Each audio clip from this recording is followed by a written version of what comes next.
Well, I was presenting on the wildfire in Canada, and what I've learned from studying Canadian wildfires as a researcher, in particular, how we assess risk and how we might need to change the way we're doing things in light of the kinds of fire seasons we're experiencing this year.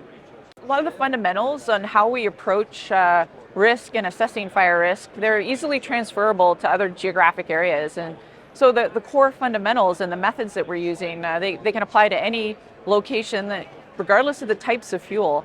The fuel here in Australia is very different from what we have in Canada, but the kinds of methods we're using to assess risk in Canada, we have tested them out in other geographic areas like Portugal, for example, and they work great.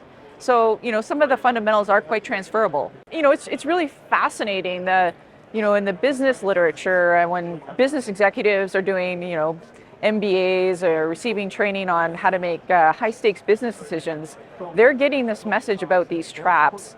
And that part of it is just the way humans and the way the human brain works in terms of the psychology. But those aren't the kinds of things that you study when you're a researcher. And I was never exposed to anything like that during my training as a biophysical scientist. And you tend to think, well, scientists know how to be objective. They're not going to fall into these traps, but scientists are also humans. So they're also potentially prone to confirmation bias or groupthink, and also the sunk cost trap, which is really interesting.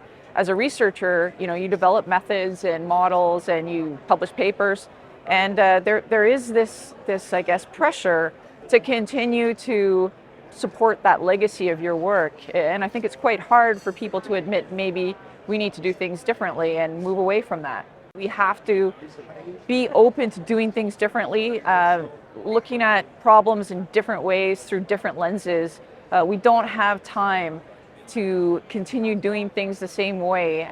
We have to be agile and adaptive, and sometimes that means doing away with old ways.